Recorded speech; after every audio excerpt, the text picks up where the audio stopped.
Hello అందరికీ welcome back to my channel Rashmitha Kolluru vlogs. ఈ వీడియోలో అయితే నేనైతే ఇందిరమ్మ ఇల్లు గురించి అయితే చెప్దామనేసి అనుకుంటున్నాను. అసలు ఇందిరమ్మ ఇల్లు 5 లక్షల్లో కంప్లీట్ అవుతుందా అవ్వదా, ఇంకా మనం కంప్లీట్ చేసిన వెంటనే ఎప్పుడెప్పుడు మనీ అయితే మనకు ప్రభుత్వం అనేది మన అకౌంట్లో వేస్తుంది అనేది ఈ వీడియోలో అయితే పూర్తిగా చెప్తాను. ఇంకా ఈ ఇల్లు వచ్చేసి మా అమ్మ వాళ్ళదనమాట. మా అమ్మ వాళ్ళు ఇందిరమ్మ ఇల్లు కట్టుకుంటున్నారు. ఇంకా ఇందిరమ్మ ఇల్లు ఎన్ని స్క్వేర్ ఫీట్స్లలో కట్టుకుంటారో దానికంటే కొంచెం లెంత్ అనేది పెంచుకొని కట్టుకుంటున్నారు.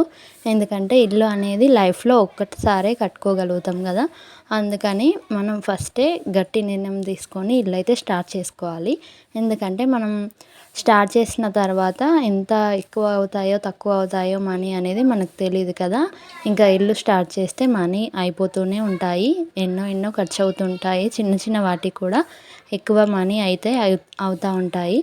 ఇంకా మనం ఇంకా ఇంటీరియర్ డిజైన్ ఎక్కువ పెట్టుకుంటే ఇంకా ఎక్కువగా మనీ అయితే అవుతాయి. ఇంకా 5 లక్షల్లో ఇల్లు కట్టగలమా అంటే 5 లక్షల్లో అయితే ఖచ్చితంగా కట్టలేమండి. ఎందుకంటే 1 లక్ష 2 లక్షలు ఇంకా ఎక్స్ట్రా అయితే పడతాయి మనకు ఖచ్చితంగా. ఇంకా ప్రభుత్వం ఇచ్చే 5 లక్షల్లో ఇల్లు అయితే అస్సలు కట్టలేమండి. ఎందుకంటే వాళ్ళు ఇచ్చే కొలతల ప్రకారం కట్టాలనుకున్నా కూడా ఈ రోజుల్లో ఉన్న రేట్స్ ప్రకారం మనమైతే 5 లక్షల్లో ఇల్లు అయితే కట్టలేము అస్సలకే.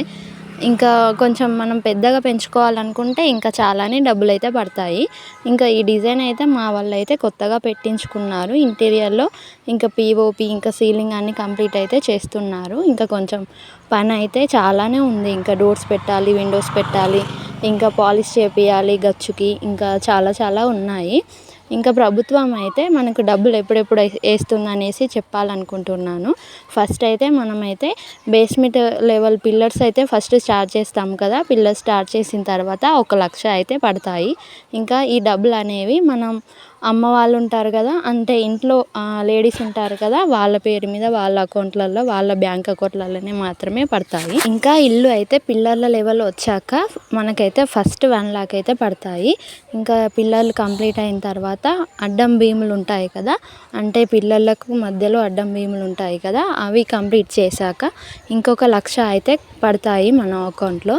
ఇంకా నార్మల్గా ఇళ్ళల్లో మనమైతే ఫస్ట్ స్లాబ్ పోసుకున్న తర్వాత ఇంట్లో గోడలు అయితే కడుతూ ఉంటాం కదా. ఇంకా వీళ్ళైతే ప్రభుత్వం వాళ్ళైతే ఏం చెప్పారంటే ఫస్ట్ అయితే మనమైతే గోడలు అయితే కట్టుకోవాలి. గోడలు కట్టుకున్న తర్వాత స్లాబ్ అనేది అయితే వేసుకోవాలన్నమాట.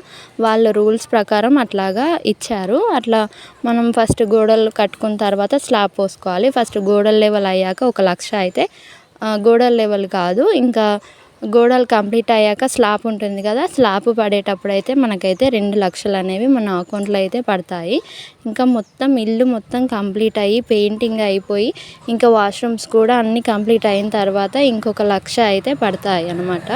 ఇంకా ఆ 1 లక్ష రూపాయలలో మనకు 40,000 మాత్రమే అకౌంట్లలో వేస్తారు. 60,000 అయితే 100 రోజుల పని బుక్కులు అయితే వేస్తారు. ఇంకా మా అమ్మ వాళ్ళ ఇల్లుకైతే ఇప్పటి వరకు అయితే 20 lakhs అయితే అయ్యాయి. అలా చూసి వెళ్ళకుండా చిన్న లైక్ ఇచ్చి సబ్స్క్రైబ్ చేసుకోవచ్చు కదా. Thanks for watching.